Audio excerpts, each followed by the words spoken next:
제가 제 삶에 우리 가정에 있어서 세워놓은 철칙이 하나 있었는데, 그 철칙이 뭔가 하면 내 아이들은 셀폰을 하이스쿨부터 쓴다 였습니다.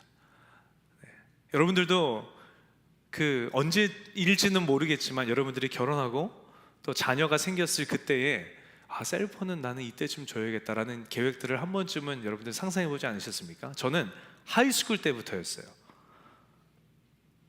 그런데 말입니다, 여러분, 제 첫째가 지금 9학년인데 6학년인가 7학년인가 때였던 것 같아요.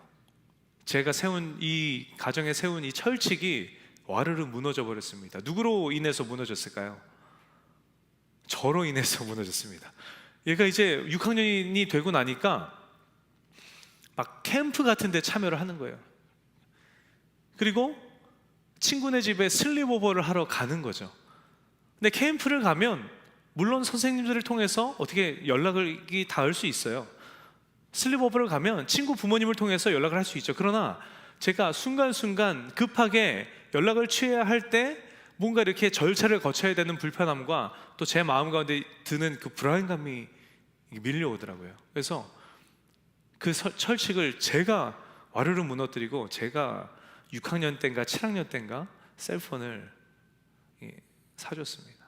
사람 일이 자기 계획대로 되는 건 하나도 없는 것 같아요. 셀폰도 마찬가지고, 제가 한국에 있을 때 저희 첫째가 초등학교 1학년 들어갈 때쯤에 제가 또 세운 철칙이 하나 있었거든요. 세상 모두가 난리를 쳐도 우리 집은 사교육은 없다. 꽝꽝꽝. 근데 어느 날 그 1학년 이제 막 갓 들어갔으니까 얼마나 귀엽겠어요. 제 아들이니까 제 눈에만 귀엽겠지만, 근데 아빠, 아무개 누구누구가 거기 가서 이거 한다는데 나도 같이 가면 안 돼요? 라는 말을 들을 거라고는 상상도 저는 못했어요. 제가 거기에 차마 아니야, 우리 집에 사교육은 없어 라고 이야기할 수가 없더라고요. 그렇게 시작한 게 하나, 둘, 셋, 넷, 이렇게 넷은 아니지만 그렇게 사교육을 시작하게 되더라고요. 이게 사람 마음처럼 되는 게 하나도 없는 것 같습니다. 제가 세운 철칙을 무너뜨리고 셀폰을 사줬어요. 근데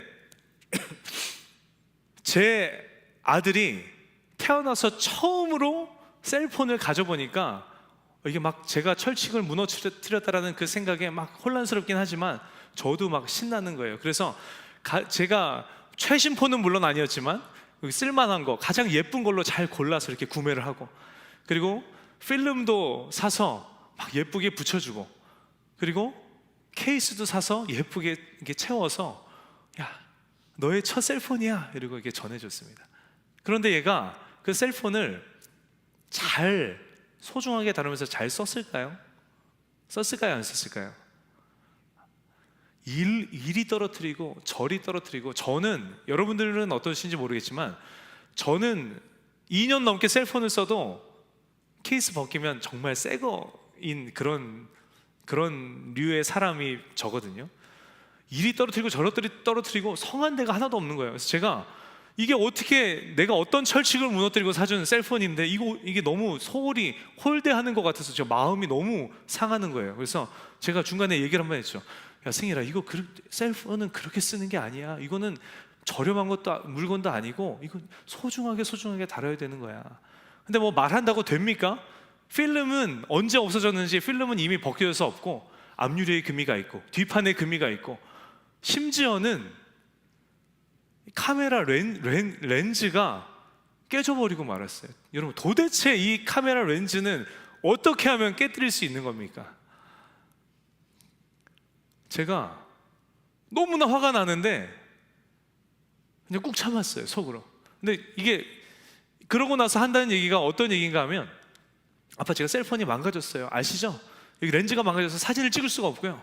앞에는 유리가 깨져가지고 유리가루가 막 나오는데 손을 다치실지도 모르니까 셀폰을 새로 하나 사야 될 것 같아요. 근데 이번에는 아이폰 12 프로 맥스를 사면 좋을 것 같아요. 이렇게 얘기를 맡겨놓은 것처럼 얘기를 하더라고요. 그래서 제가 너무 화가 나지만 가능한 한 인격적으로 얘기를 해줬어요. 승일아, 다음부터 셀폰은 그렇게 쓰는 거 아니야. 굉장히 조심스럽게, 굉장히 소중하게 다뤄야 되는 물건이란다. 그리고 이거는 너의 책임이잖니? 책임을 통감하는 마음으로 망가질 때까지 써라 라고 얘기를 해줬어요.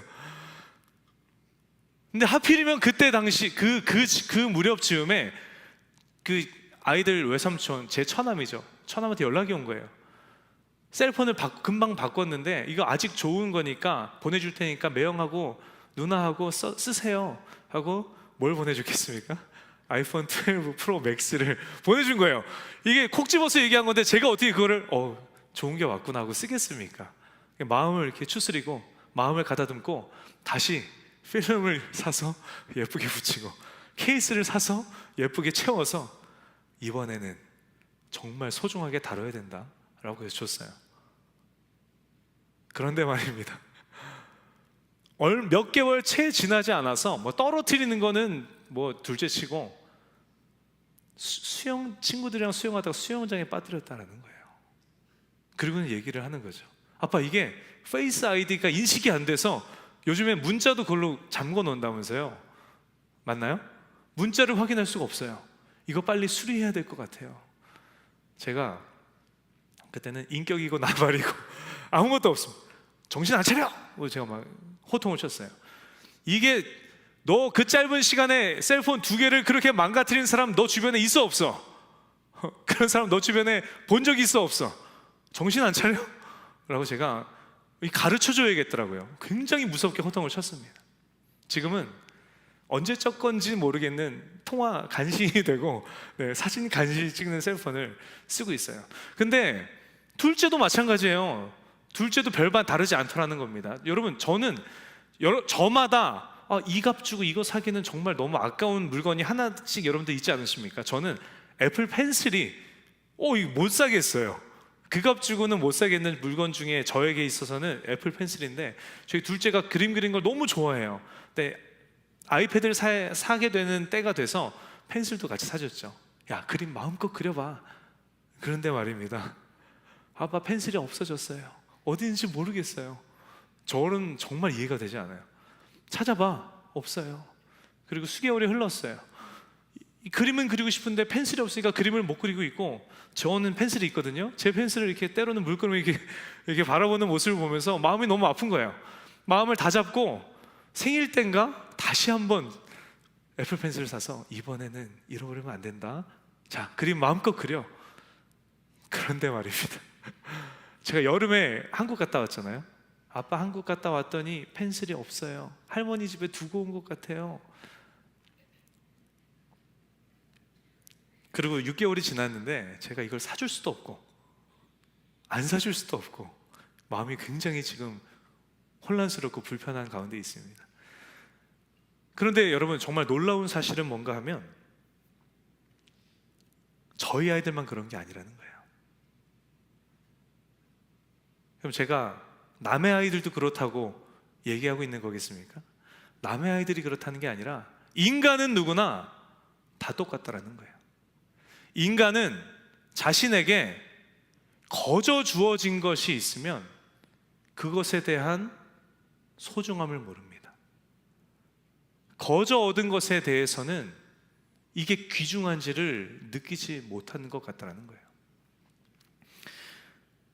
복권에 당첨돼서 일확천금을 얻은 사람들 중에 여러분 이런 얘기 많이 들어보지 않으셨습니까?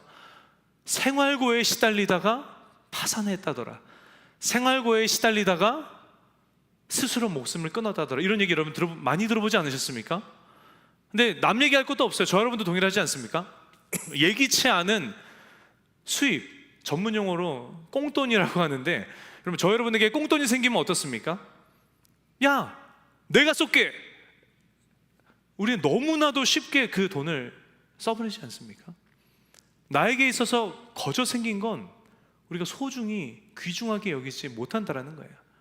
물론 모든 사람이 그렇진 않겠죠. 그러나 대다수의 사람들에게서 보여지는 연약한 모습, 우리가 거저 얻은 것에 대해서 소중히 여기지 못하는 그런 연약함이 발견되어진다는 것입니다.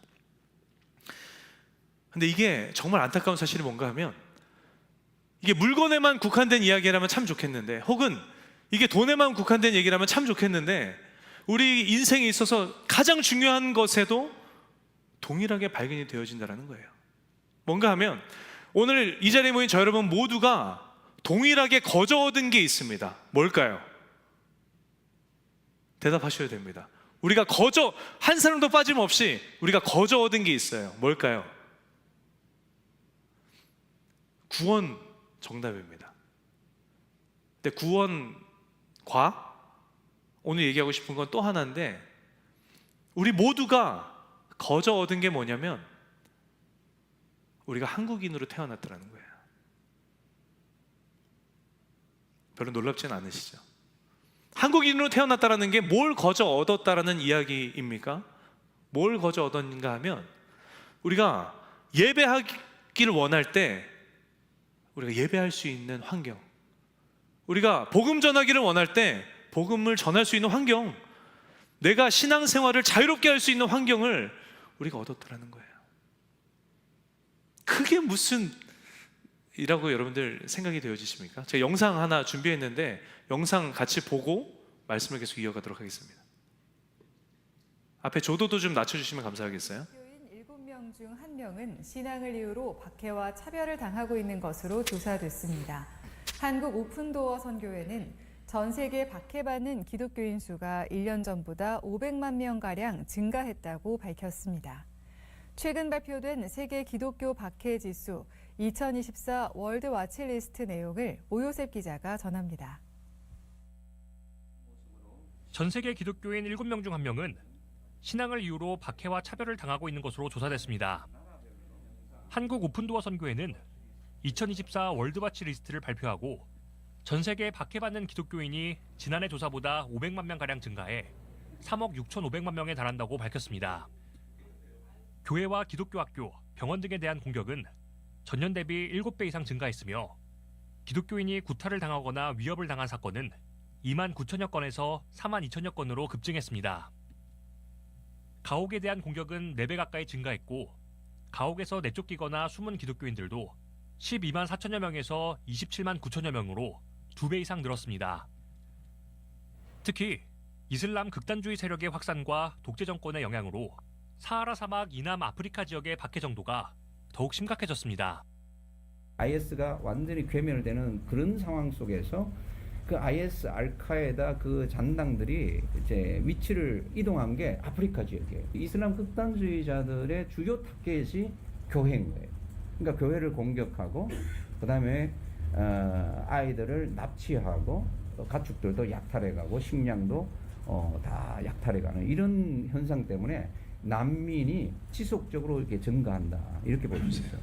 네, 여기까지만 20년 보겠습니다. 넘게 기독교 박해 국가 1위를 기록하고 있는 북한의 상황 역시 네, 여기까지만 보겠습니다. 팬데믹 이후 지속적으로 악화되고 전 세계 기독교인 7명 중에 1명이 오늘 지금 이 시간 박해를 받고 있다고 해요. 여기서 나오진 않았는데, 아시아의 모든 크리스천 5명 중에 1명이 박해를 받고 있다고 합니다. 여기서 얘기하는 박해가 막 흉보고, 막 손가락질하고, 이렇게 막 무시하고 이런 박해를 얘기하는 게 아니라, 실질적으로 공격을 당하고, 실질적으로 내가 사는 공동체에서 쫓겨나고, 가옥에서 쫓겨나고, 구타를 당하고, 심지어는 죽임까지 당하는 일이, 그런 박해를 이야기해요. 그 박해가 2025년 지금 이 순간에도 타국에서는, 혹은 타 문화권에서는 버젓이 일어나고 있다는 거예요.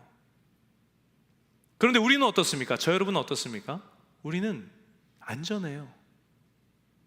한번 생각해 봅시다. 우리가 안전한 이유가 뭡니까? 우리가 어떤 노력을 열심히 노력해서 얻은 결실입니까? 우리의 능력으로 뭔가를 우리가 이루어내서 얻은 결실이냐는 거예요. 아니에요.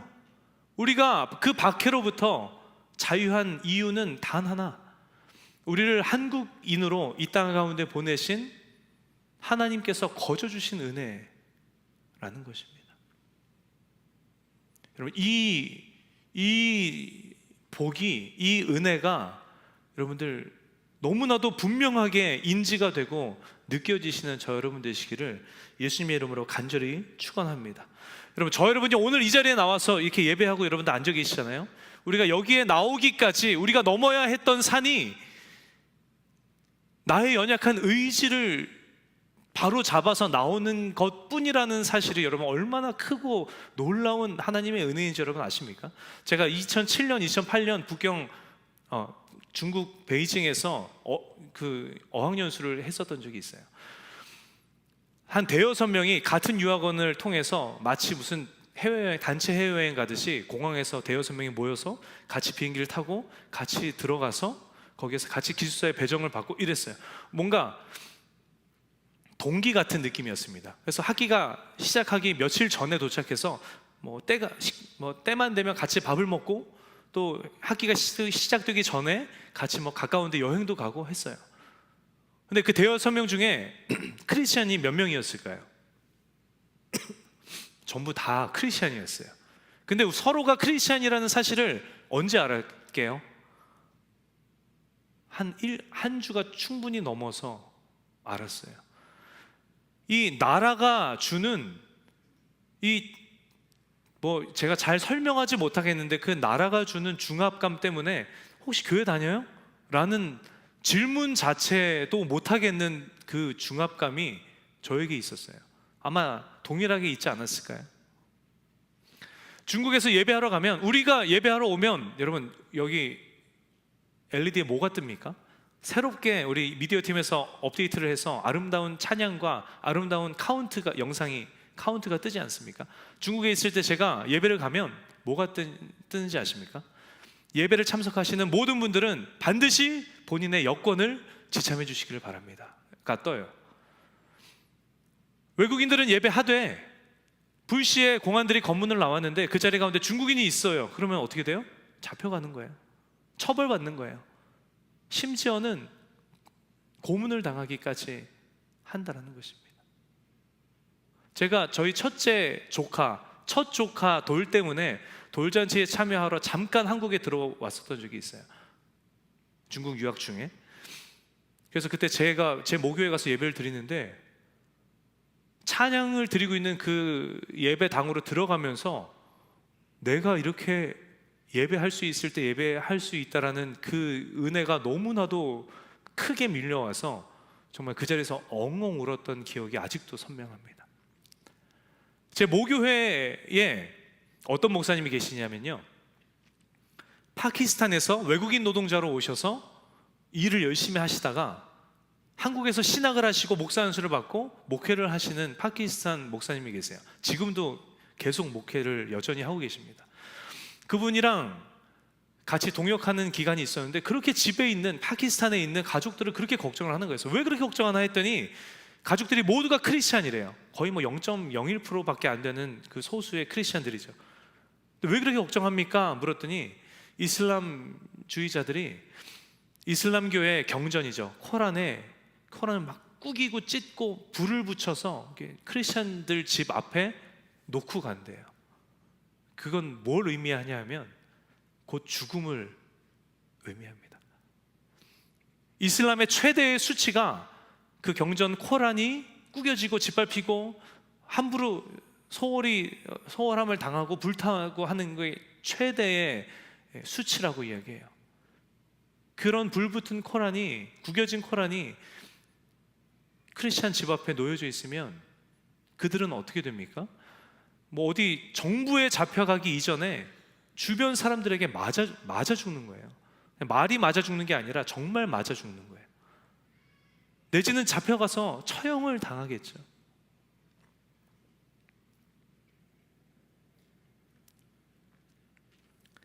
한번 여러분 생각해 보세요. 저 여러분이 태어나 봤더니 파키스탄 국민이라고 한번 생각해 보시라는 거예요. 우리가 태어나서 내가 자아가 생겨서 생각이라는 걸 하게 됐더니 내가 중국의 인민으로 태어났다고 생각을 해보시라는 거예요. 내가 태어났더니 21년째 부동의 기독교 박해국가 1위인 북한의 인민으로 내가 태어났다고 생각을 해보시라는 거예요. 우리가 한국인으로 이 땅 가운데 태어났다는 것이 그 거저 얻은 그 하나님의 은혜가 정말 너무나도 크고 놀라운 하나님의 은혜라는 거예요. 오늘 본문 함께 읽은 본문에 이스라엘 백성들이 마치 그와 같았어요. 이스라엘 백성들은 태어나 봤더니 히브리인이에요. 태어나 봤더니 하나님의 백성이라는 거예요. 이들이 왜 하나님의 백성입니까? 부단히 노력해서 하나님의 백성의 반열에 올랐습니까? 아니에요. 하나님, 전능하신 하나님께서 당신의 주권으로 택함 받은 백성인 거예요. 정말 어마어마한 하나님의 축복 아닙니까? 이들이 누리는 복과 그 특혜가 어떻습니까? 여러분, 오늘 본문 전후만 봐도 출애굽한 이들을 잡아 죽이려고 달려오는 이집트 군대로부터 바다를 가르셔서 마른 땅을 건너게 하셨어요. 다 건너고 난 후에는 그들을 죽일 듯 쫓아오는 이집트 군대들을 바다를 다시 닫으셔서 모두를 수장시키면서 하나님의 이름이 모든 이들로 하여금, 모든 이방 족속들로 하여금 높임받게 하셨습니다. 목이 말라요. 물을 간신히 찾았는데 물이 너무 써요. 하나님께서는 그 쓴 물을 단물로 바꿔주셔서 그들의 갈증을 해소시켜 주셨다는 거예요. 배가 너무 고파요. 하늘에서 음식을 내려주셨습니다. 여러분, 이 말이 됩니까? 이게 성경에 기록된 신화가 아니잖아요. 그렇죠? 이게 말이 되냐는 거예요. 눈 떠봤더니 히브리인, 눈 떠봤더니 하나님의 백성, 눈 떠봤더니 하나님께서 지키시고 돌보시고 보호하시는 하나님의 백성이라는 거예요. 그러면 여러분 한번 생각해 봅시다. 그 놀라운 하나님의 백성이라는 축복을, 은혜를 거저 받았으니 그럼 이들이 뜨겁게 하나님 앞에 예배했겠네요. 그렇습니까? 아니요. 이들은 불평과 불만으로 일관했습니다. 몇 구절 볼까요? 출애굽기 15장 22절로 24절입니다. 모세가 홍해에서 이스라엘을 인도하며 그들이 나와서 수르 광야로 들어가서 거기서 사흘 길을 걸었으나 물을 얻지 못하고 마라에 이르렀더니 그곳 물이 써서 마시지 못하겠으므로 그 이름을 마라라 하였더라. 백성이 모세에게 원망하여 이르되 우리가 무엇을 마실까 하매 홍해를 건넌 후에 하나님을 향한 찬양도 잠시 3일 동안 물을 못 마셨어요. 물론 힘들겠죠. 그러나 하나님을 원망하더라는 것입니다. 모세를 원망하는 것은 곧 하나님을 원망하는 것이라고 말씀드렸어요. 하나님께서 세우신 지도자, 하나님의 말씀대로 백성을 이끌어가는 그 지도자를 원망하는 것은 곧 하나님을 원망하는 것이라고 말씀을 드렸는데 이들은 목마름 앞에서 하나님을 원망하고 불평했다라는 것입니다. 그들에게 쓴물을 단물로 바꿔주시면서 그들의 갈증을 해소시켜 주시죠. 그러니 비로소 마침내 이들이 우리가 쓴물을 단물로 바꾸실 수 있는 능력의 하나님의 택하신 백성이구나 라는 생각에 하나님 앞에 감사하며 그 거저받은 복에 너무나도 감사하며 하나님을 온전히 섬기는 삶을 살았습니까? 아니요. 조금 지나서 배가 고프니 그 기쁨과 감사도 잠시 또 하나님을 원망했다라는 거예요. 출애굽기 16장 3절이죠. 이스라엘 자손이 그들에게 이르되 우리가 애굽 땅에서 고기 가마 곁에 앉아 있던 때와 떡을 배불리 먹던 때에 여호와의 손에 죽었더라면 좋았을 것을 너희가 이 광야로 우리를 인도해야 내어 온 회중이 줄여 죽게 하는도다. 또 다시 하나님을 원망하는 이스라엘 백성들의 모습입니다. 하나님께서 메추라기를 내려주시고 밤에는, 아침에는 이슬이 앉았다가 말랐더니 꿀 섞은 과자와 같은 만나를 내려주시죠. 내가 또 연약했었네. 그러고 보니 내가 그 능력에, 하늘에서 음식을 내려주실 수 있는 능력의 하나님의 택하신 백성이구나. 그제서야 깨닫고 주님 앞에 회개하며 하나님만을 예배하는 삶을 이들이 살았습니까? 아니요. 조금 못 가서 또 갈증이 찾아오니 오늘 보면 17장 1절로 2절이에요. 이스라엘 자손의 온 회중이 여호와의 명령대로 신광야에서 떠나 그 노정대로 행하여 르비딤에 장막을 쳤으나 백성이 마실 물이 없는지라. 백성이 모세와 다투어 이르되 우리에게 물을 주어 마시게 하라. 모세가 그들에게 이르되 너희가 어찌하여 나와 다투느냐? 너희가 어찌하여 여호와를 시험하느냐? 하나님을 원망하더라는 것입니다. 하나님이 주인 되시며 하나님이 이끌어 가신 하나님의 백성으로 택함을 받았다는 놀라운 하나님의 복이 당장 내 눈앞에 내가 바라고 원하는 것이 채워지지 않는다고 복이 복인지 구분이 안 되는 거예요. 그리고는 왜 나를 갈증나게 하느냐, 왜 나를 굶주리게 하느냐, 하나님 앞에 원망을 늘어놓는 이스라엘 백성들의 모습이라는 것입니다. 여러분에게 제가 묻고 싶습니다. 저 여러분의 삶의 모습은 어떻습니까? 우리가 저 여러분이 한 사람도 빠짐없이 한국인으로 태어나는 놀라운 하나님의 은혜를 거저 받았어요. 여러분은 이스라엘 백성과는 다르게 나에게 주신 예배하기를 원할 때 마음껏 예배할 수 있는 은혜, 복음 전하고 싶을 때 마음껏 복음 전할 수 있는 은혜, 내가 마음껏 신앙생활할 수 있는 은혜를 거저 주신 하나님의 은혜 앞에 여러분 감사하는 마음으로 살아가고 계십니까? 감사하는 마음으로 예배하고 계십니까? 행여나 내가 마음껏 예배할 수 있음에도 불구하고, 마음껏 복음을 전할 수 있음에도 불구하고 7명 중에 1명은 목숨을 걸어야 드릴 수 있는 예배, 나는 언제든지 드릴 수 있음에 감사는커녕 왜 나는 저 사람보다 더 못 가졌습니까? 나는 왜 저 사람보다 더 잘 되지 못했습니까? 하나님이 살아계시다면 내가 주 안에서 계획하는 이 일들이 왜 내가 바라는 대로 이루어지진 않습니까? 라고 불평하고 불만하며 원망을 늘어놓는 모습이, 그 이스라엘 백성들과 같은 모습이 오늘 저 여러분의 삶의 모습에서 행여나 여러분 발견되지는 않으십니까? 오늘 저 여러분의 삶을, 이스라엘 백성들의 이 연약함을 바라보며 오늘 저 여러분의 삶을 돌아보는 은혜의 시간 되기를 예수님의 이름으로 축복합니다. 거저 주신 놀라운 복, 남들은 생명을 걸어야만 찬양할 수 있고, 생명을 걸어야만 예배 자리에 나올 수 있고, 생명을 걸어야만 복음 전할 수 있는 것, 자유롭게 그것을 누릴 수 있는 은혜 앞에서 복이 복인지조차 분간하지 못하고 당장 내 눈앞에 바라는 것들 채워지지 않는 것에 원망을 늘어놓고 있는 연약함이 저 여러분들의 삶 가운데 발견되신다면 오늘 이 시간 주님 앞에 다 꺼내어 놓고 회개하시고 허락하신, 거저 주신 그 복 앞에 진정으로 감사하며 매 순간순간의 예배의 순간마다 진정한 감사의 고백을 올려드리며 예배하는 삶을 살아가시는 저 여러분 모두가 되시기를 예수님의 이름으로 간절히 축원합니다. 오늘 잠시 두 눈을 감기를 원합니다. 주님, 나의 연약함을 깨닫게 하여 주시옵소서. 내가 인지하지 못했던 나의 부족함이 발견되는 이 시간 되게 하여 주시옵소서. 복이 복인지를 알지 못했던 나의 이 우둔함이 깨어지는 시간 되게 하여 주시고, 하나님 나에게 허락하여 주신 놀라운 은혜와 축복, 복이 복인지를 바로 알고 진정으로 감사하며 수많은 고난 가운데 있는 동역자들을 기억하고 예배의 순간순간마다 소중하게 예배를 다루고 예배에 임하는 내가 되게 하여 달라고 이 시간 여러분 간절한 마음으로 깊이 묵상하며 함께 기도하며 나아가기로 원합니다. 기도합시다.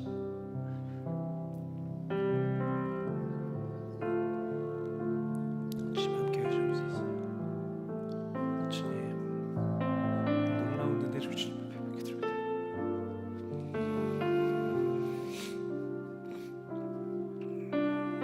주님을 의지합니다.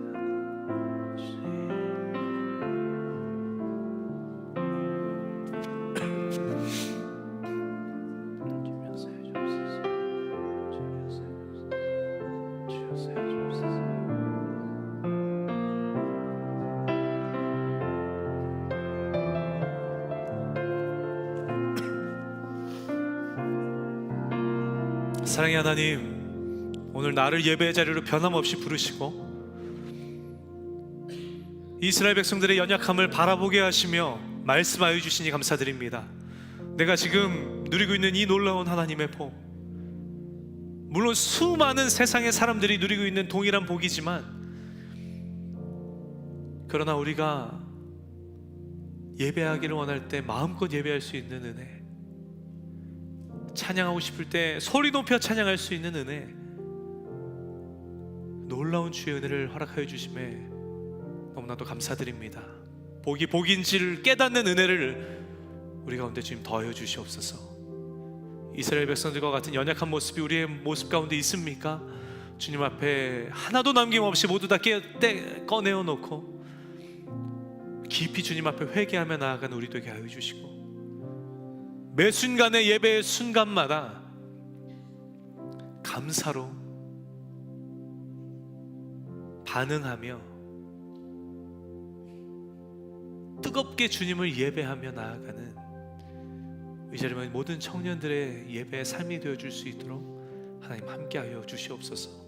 그 놀라운 복을 누리는 삶 허락하신 이번 새로운 한 주에 우리 모두의 삶이 될 수 있도록 주님 역사하여 주시옵소서. 그렇게 역사하실 주님을 간절히 기대하며 축복하고 살아계신 예수님의 이름으로 기도합니다.